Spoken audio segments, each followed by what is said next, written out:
വസ്തുതകൾ അറിയാവുന്ന ഒരാൾ അല്ലെങ്കിൽ നാട്ടിൽ ബോധ്യമുള്ള ഒരാൾ അത്തരത്തിലുള്ളൊരു പരാമർശങ്ങളൊക്കെ ഒഴിവാക്കേണ്ടതായിരുന്നു.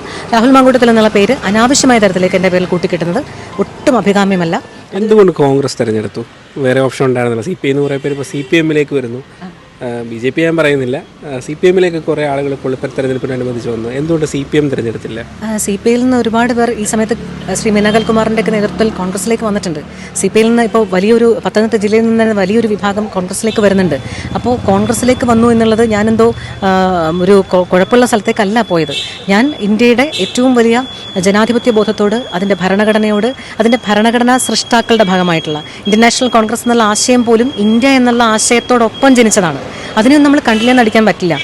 ഭാരതം ഉണ്ടാകണം, നമുക്കൊക്കെ ഒരു ഐക്യമുണ്ടാകണം, ഭാരതമെന്ന് ചിന്തിച്ചാലോ അങ്ങനെ ഒരു സ്വപ്നം കണ്ടാലോ എന്ന് സ്വപ്നം കണ്ടപ്പോൾ ജനിച്ച പാർട്ടിയുടെ പ്രസ്ഥാനത്തിൻ്റെ പേരാണ് ഇന്ത്യൻ നാഷണൽ കോൺഗ്രസ്. അതുകൊണ്ട് അവിടെ ഭാഗമായി എന്നുള്ളത് അഭിമാനകരമായി തന്നെ കാണുന്നു. പിന്നെ ഉറപ്പായിട്ട് അതിൻ്റെ മറുപടി ഞാൻ പറഞ്ഞു. CPIയിൽ നിന്ന് പോകുമ്പോൾ CPM തന്നെ ആയിരിക്കണം ഓപ്ഷൻ, അങ്ങനെയൊന്നുമില്ല. CPM നേതൃത്വത്തോട് അങ്ങേയറ്റം ബഹുമാനവും സ്നേഹവും നിലനിർത്തിക്കൊണ്ട് തന്നെയാണ് ഞാൻ കോൺഗ്രസ് എന്ന് പറയുന്ന പ്രസ്ഥാനത്തിൻ്റെ ഭാഗമായത്. അതിപ്പോഴും അങ്ങനെ തന്നെയായിരിക്കും, ഇനിയും അങ്ങനെ തന്നെയായിരിക്കും. കാരണം എന്നെ വ്യക്തിപരമായിട്ട് ഒരിക്കലും അവരാരും ഉപദ്രവിച്ചിട്ടില്ല. ഏറ്റവും അവസാനം ശ്രീ ഡഗ്രീസ് മനോജ് ഇട്ട ഒരു പോസ്റ്റ് വ്യക്തിപരമായിട്ട് ഒരുപാട് അപമാനിക്കുന്നതായിരുന്നു എന്നുള്ള വിമർശനം ഉറപ്പായിട്ടുമുണ്ട്. വസ്തുതകൾ അറിയാവുന്ന ഒരാൾ അല്ലെങ്കിൽ നാട്ടിൽ ബോധ്യമുള്ള ഒരാൾ അത്തരത്തിലുള്ളൊരു പരാമർശങ്ങളൊക്കെ ഒഴിവാക്കേണ്ടതായിരുന്നു. രാഹുൽ മാങ്കൂട്ടത്തിൽ എന്നുള്ള പേര് അനാവശ്യമായ തരത്തിലേക്ക് എൻ്റെ പേരിൽ കൂട്ടിക്കിട്ടുന്നത് ഒട്ടും അഭികാമ്യമല്ല.